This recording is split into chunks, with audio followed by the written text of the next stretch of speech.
2024-25 শিক্ষাবর্ষে একাদশ শ্রেণী অর্থাৎ ক্লাস 11-এ যে নতুন সিলেবাস প্রবর্তিত হয়েছে, আজকে সেই নতুন সিলেবাসের অন্তর্গত যারা আর্টস ডিপার্টমেন্ট বা কলা বিভাগ নিয়ে পড়াশোনা করবে ভেবেছো এবং শিক্ষাবিজ্ঞান বা এডুকেশন বিষয়টি নিয়ে পড়বে ভেবেছো, তাদের জন্য বিশেষ ভিডিও। আজকে আমরা নতুন সিলেবাসে যে এডুকেশন সিলেবাস দেওয়া হয়েছে তা সম্পূর্ণ আলোচনা করে দেব। যেহেতু পর্ষদ প্রবর্তিত যে পিডিএফটি দেওয়া হয়েছিল সেটা সম্পূর্ণ ইংরেজিতে দেওয়া, তাই সেটা অনেকের বুঝতে খুবই অসুবিধা হচ্ছিল। সেক্ষেত্রে তোমাদের সুবিধার্থে আমি সম্পূর্ণ সিলেবাসটি বাংলায় ব্যাখ্যা করে তোমাদেরকে বুঝিয়ে দেওয়ার চেষ্টা করব যে এডুকেশন বা শিক্ষাবিজ্ঞান বিষয়ে তোমাদের প্রথম সেমিস্টারে কোন কোন টপিক পড়তে হবে। ভিডিও শুরু হওয়ার আগে একটা অনুরোধ, ভিডিওটা ভালো লেগে থাকলে ভিডিওটাকে সবাই একটা লাইক করে বন্ধুদের সঙ্গে শেয়ার করতে ভুলবে না। চ্যানেলে যদি নতুন হয়ে থাকো তাহলে অবশ্যই চ্যানেলটিকে সাবস্ক্রাইব করে পাশে থাকা বেল আইকনটি প্রেস করো, যাতে পরবর্তী ভিডিওটি সর্বপ্রথম তোমাদের কাছে পৌঁছতে পারে। দেখে নেই যে নতুন সিলেবাসে কি বলা হয়েছে। তোমরা দেখতেই পাচ্ছ যে সম্পূর্ণ সিলেবাসটি ইংরেজিতে দেওয়া রয়েছে।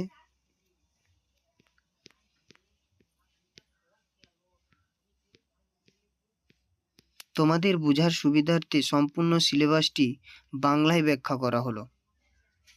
তোমরা যারা মাধ্যমিক দিয়ে উচ্চ মাধ্যমিকে অর্থাৎ ক্লাস একাদশ শ্রেণীতে ভর্তি হবো ভাবছো, আর্টস এবং কলা বিভাগ নিয়ে পড়বে ভেবেছো, বিশেষ করে এডুকেশন বা শিক্ষাবিজ্ঞান নিয়ে পড়বে ভাবছো, তাদের জন্য এই ভিডিওটি। তোমাদের ক্লাস একাদশ শ্রেণীতে আর আগের মতো পরীক্ষার ব্যবস্থা নেই, অর্থাৎ যেটা কেবলমাত্র বছরের শেষে একবারই পরীক্ষা দিতে হতো, সে সিস্টেম টোটালি বন্ধ। তোমাদের দুটো পার্টে পরীক্ষা দিতে হবে, অর্থাৎ দুটো সেমিস্টারে পরীক্ষা দিতে হবে। একটা হচ্ছে ফার্স্ট সেমিস্টার আর একটা হচ্ছে সেকেন্ড সেমিস্টার। ফার্স্ট সেমিস্টার তোমাদের হবে নভেম্বর এবং সেকেন্ড সেমিস্টার হবে মার্চ মাসে। সম্পূর্ণ ফার্স্ট সেমিস্টারটা এমসিকিউ পরীক্ষা হবে। এই এমসিকিউ পরীক্ষার জন্য তোমাদের কোন কোন টপিক পড়তে হবে এবং কোনটার জন্য কত নাম্বার থাকবে সে সমস্ত নিয়ে বিস্তারিত আলোচনা করব। তার আগে একটা কথা জেনে নাও, এডুকেশন শব্দটি একটা ইংরেজি শব্দ, যেটির বাংলা প্রতিশব্দ হচ্ছে শিক্ষাবিজ্ঞান। আর একটা কথা ভালো করে জেনে রাখো, যেহেতু তোমাদের প্রথম সেমিস্টার টোটালি এমসিকিউ মার্কিং পরীক্ষা হচ্ছে, সেহেতু তোমাদের চুরি করে পাস করার কথা ছেড়ে দাও, অর্থাৎ চুরি করে পাস করার দিন শেষ। সিলেবাসের প্রত্যেকটা জিনিস নিখুঁতভাবে পড়তে হবে এবং সেটাকে মনে রাখতে হবে। এইবার তোমাদের সিলেবাসে যাই, তার আগে একটা জিনিস জেনে নাও, তোমাদের সম্পূর্ণ পূর্ণমান হলো 50, যার মধ্যে রিটিন থাকবে 40 এবং ইন্টারনাল থাকবে 10। ইন্টারনাল বলতে এখানে আভ্যন্তরীণ মূল্যায়নের কথা বলা হয়েছে। তোমরা আগে যে প্রজেক্ট দিয়েছো বা পরীক্ষা দিয়েছো এগুলো নয়, তোমাদের সিলেবাস অনুযায়ী বলা হয়েছে ডেমনস্ট্রেশন। কোনো একটা টপিক তোমাদের বলে দেওয়া হবে, সেটা তোমাদের শিক্ষকের সামনে উপস্থাপন করতে হতে পারে, গ্রুপ ডিসকাশন করতে হতে পারে। এগুলো তোমাদের স্কুল ওয়াইজ সিলেকশন করে থাকবে। এইবার আমরা সিলেবাসে যাওয়ার পূর্বে সিলেবাসের কিছু উদ্দেশ্য রয়েছে, এই উদ্দেশ্যগুলি জেনে নাও। এই উদ্দেশ্যগুলি কি না, শিক্ষার অর্থ, ধারণা ও উদ্দেশ্যগুলি বোঝা, শিক্ষার বিভিন্ন রূপ ও সংস্থানগুলির ভূমিকা সম্পর্কে সচেতনতা অর্জন, শিক্ষা দর্শনের অর্থ, পরিধি ও বিভিন্ন বিদ্যালয় সম্পর্কে বোঝা, শিক্ষা সমাজতত্ত্বের অর্থ, প্রকৃতি ও পরিধি বোঝা, সংস্কৃতির ধারণা, সামাজিক সংগঠনের গতিশীলতা এবং শিক্ষায় তার ভূমিকা বোঝা। এগুলো সিলেবাসের উদ্দেশ্য। এবার আমরা তোমাদের মূল সিলেবাসে যাই। সেমিস্টার 1-এ টোটাল তোমাদের দুটো গ্রুপ, একটা হচ্ছে গ্রুপ এ এবং গ্রুপ বি। গ্রুপ এতে তোমাদের দুটো ইউনিট পড়তে হবে এবং গ্রুপ বিতেও দুটো ইউনিট পড়তে হবে।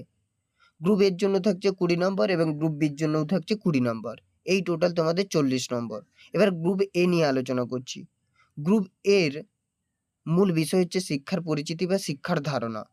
এর ইউনিট 1, এর আবার 3টা সাব ইউনিট রয়েছে। ইউনিট 1-এ কি বলা হয়েছে, শিক্ষার অর্থ, ধারণা, উদ্দেশ্য, এবং এর সাব ইউনিটগুলো কি? সাব ইউনিট 1-এ বলা হচ্ছে শিক্ষার অর্থ, ধারণা ও সংজ্ঞা পড়তে হবে। মানে শিক্ষার কোথা থেকে উৎপত্তি হয়েছে, শিক্ষার ধারণা দিতে বলছে, শিক্ষার সংজ্ঞা দিতে বলছে। বিভিন্ন শিক্ষাবিদগণ শিক্ষা সম্পর্কে কি বলেছেন, যেমন বিবেকানন্দ কি বলেছেন, রুশো কি বলেছেন, পেস্তালস্কি কি বলেছেন শিক্ষা সম্পর্কে। আর কি প্রদত্ত হচ্ছে না শিক্ষার প্রকৃতি, পরিধি, সংকীর্ণ ও ব্যাপক অর্থে শিক্ষা। সংকীর্ণ বা ব্যাপক অর্থে শিক্ষাটা কি? সংকীর্ণ অর্থে শিক্ষা বলতে যেটা তোমরা বিদ্যালয় থেকে অর্জন করো বা বই থেকে অর্জন করে থাকো, সেটা হচ্ছে সংকীর্ণ অর্থে শিক্ষা। আর ব্যাপক অর্থে শিক্ষা বলতে যেটা তোমরা বইয়ের বাইরে বা শ্রেণীকক্ষের বাইরে কেউ অর্জন করে থাকো, সেটা হচ্ছে তোমাদের ব্যাপক অর্থে শিক্ষা। এরপরে গ্রুপ এর ইউনিট 1 এর সাব ইউনিট 2 তে বলা হয়েছে যে ব্যক্তিকেন্দ্রিক শিক্ষা ও সমাজকেন্দ্রিক শিক্ষার উদ্দেশ্য পড়তে। না, ব্যক্তিকেন্দ্রিক শিক্ষা বলতে গড়ে ওঠে, আর সমাজকেন্দ্রিক শিক্ষা বলতে সমাজকে কেন্দ্র করে যে শিক্ষা ব্যবস্থাটা গড়ে ওঠে, সেটা হচ্ছে সমাজকেন্দ্রিক শিক্ষা। এর উদ্দেশ্যগুলো পড়তে বলছি। আর কি পড়তে হবে? সাংবিধানিক মূল্যবোধ। সাংবিধানিক মূল্যবোধের কি পড়তে বলছে? একটা হচ্ছে গণতন্ত্র ও ধর্মনিরপেক্ষতাটা। ধর্মনিরপেক্ষ বা গণতন্ত্র, এই দুটো জিনিস তোমাদের নতুন অ্যাড হয়েছে। এরপরে আমরা ইউনিট 1 এর সাব ইউনিট 3 কি বলা হয়েছে? শিক্ষার উপাদান সমূহ। শিক্ষার 4টা উপাদান: শিক্ষক, শিক্ষার্থী, পাঠ্যক্রম এবং পরিবেশ। এই 4টা উপাদান, এই 4টা উপাদান একে অপরের সাথে সম্পর্কযুক্ত। একটাকে বাদ দিয়ে আরেকটা কখনো গঠিত হতে পারে না। যেমন একটা গাড়ির চাকা, 4 চাকার, যদি একটা চাকা না থাকে সেই গাড়িটা যেমন অকেজো হয়ে পড়ে, সেরকম শিক্ষার উপাদানে যদি একটা উপাদান না থাকে তাহলে পুরো শিক্ষা ব্যবস্থাটা অচল হয়ে পড়বে। তাই এই 4টে উপাদান সম্পর্কে আমাদের জানতে হবে। এবার আমরা গ্রুপ এর ইউনিট 2 তে কি বলা হয়েছে? শিক্ষার রূপ ও সংস্থা। এর আবার সাব ইউনিট 3টা রয়েছে। সাব ইউনিট 1 এ বলা হয়েছে আনুষ্ঠানিক, অনানুষ্ঠানিক ও অনানুষ্ঠানিক শিক্ষা। এদের কি বলতে বলছে? অর্থ, ধারণা, বৈশিষ্ট্য, প্রয়োজন, ভূমিকা ও সীমাবদ্ধতা। প্রত্যেকটার অর্থ জানতে হবে, ধারণা জানতে হবে, বৈশিষ্ট্য জানতে হবে, প্রয়োজন জানতে হবে শিক্ষাক্ষেত্রে, ভূমিকা জানতে হচ্ছে, আর সীমাবদ্ধতা, অর্থাৎ ফর্মাল, ইনফর্মাল আর নন ফর্মাল। এই 3টে জিনিসের অর্থ, ধারণা, বৈশিষ্ট্য, প্রয়োজন, ভূমিকা ও সীমাবদ্ধতা পড়তে হবে। আর কি না, ইউনিট 2 সাব ইউনিট 2তে বলা হয়েছে শিক্ষার সংস্থা। শিক্ষার ক্ষেত্রে যে সংস্থাগুলো রয়েছে, শিক্ষার জন্য যে সংস্থাগুলো রয়েছে, সেগুলো সম্পর্কে আমাদের জানতে হবে। শিক্ষার সংস্থাগুলো কি কি? বিদ্যালয়, পরিবার, গণমাধ্যম, সংবাদপত্র, টিভি, রেডিও, সিনেমা, ইন্টারনেট, গ্রন্থাগার, ধর্মীয় প্রতিষ্ঠান, মুক্ত বিদ্যালয়, মুক্ত বিশ্ববিদ্যালয়। এদের প্রত্যেকটার ভূমিকা পড়তে হবে। ইউনিট 2 সাব ইউনিট 3 বলা হচ্ছে শিক্ষার নির্দেশক সংস্থা। শিক্ষা সম্পর্কে বিভিন্ন সংস্থাগুলো কি বলেছেন বা কি মত দিয়েছেন। এই সংস্থাগুলো কি কি? NCERT, SCERT, DIET, NCTE, UGC, UNESCO. এদের সম্পর্কে আমাদের একটু জানতে হবে। গ্রুপ এর ইউনিট 1 এর জন্য থাকছে 10 নম্বর এবং ইউনিট 2 এর জন্য থাকছে 10 নম্বর। এবার আমরা গ্রুপ বি নিয়ে আলোচনা করব। তোমাদের আগেই বলেছি গ্রুপ বির জন্য তোমাদের থাকছে 20 নম্বর এবং গ্রুপ বিতে তোমাদের 2টো ইউনিট পড়তে হচ্ছে। গ্রুপ বির মূল বিষয় হচ্ছে শিক্ষায় দার্শনিক ও সমাজতাত্ত্বিক দৃষ্টিভঙ্গি। এবারে ইউনিট 1 নিয়ে আলোচনা করব গ্রুপ বির। ইউনিট 1 এ কি বলা হচ্ছে? শিক্ষা ও দর্শন। এর আবার 3টে সাব ইউনিট। প্রথম সাব ইউনিটে বলা হয়েছে শিক্ষা দর্শনের অর্থ, শিক্ষা দর্শনের প্রয়োজন, শিক্ষা ও দর্শনের মধ্যে পারস্পরিক সম্পর্ক। এইগুলো তোমাদের পড়তে হচ্ছে।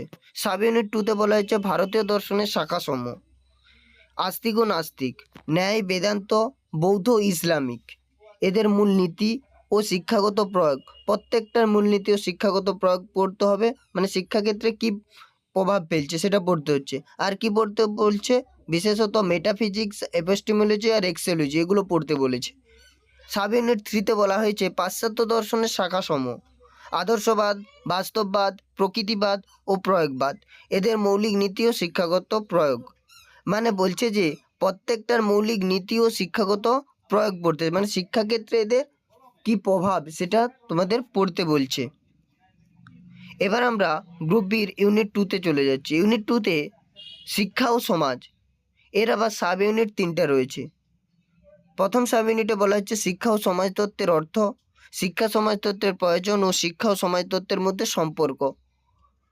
সাব ইউনিট 2তে বলা হচ্ছে সামাজিক সংগঠন ও গঠন, লোকাচার, লোকনীতি, নৈতিক আচরণবিধি, সামাজিক গোষ্ঠী ও সামাজিক চলনশীলতা, এগুলো পড়তে হচ্ছে। আর পড়তে হচ্ছে সাব ইউনিট 3তে সংস্কৃতি ও শিক্ষা, সামাজিক ও সাংস্কৃতিক পরিবর্তন এবং এসব বিষয়ে শিক্ষার ভূমিকা, মানে সমাজ শিক্ষাক্ষেত্রে কীভাবে প্রভাব ফেলছে এবং সংস্কৃতি শিক্ষাক্ষেত্রে কীভাবে প্রভাব ফেলছে, এগুলো তোমাদের পড়তে হচ্ছে। পরবর্তী ক্লাসে তোমাদের গ্রুপ এর ইউনিট 1-এর সাব ইউনিট 1 নিয়ে বিস্তারিত আলোচনা করব এবং যাবতীয় এমসিকিউ নিয়ে আলোচনা করব।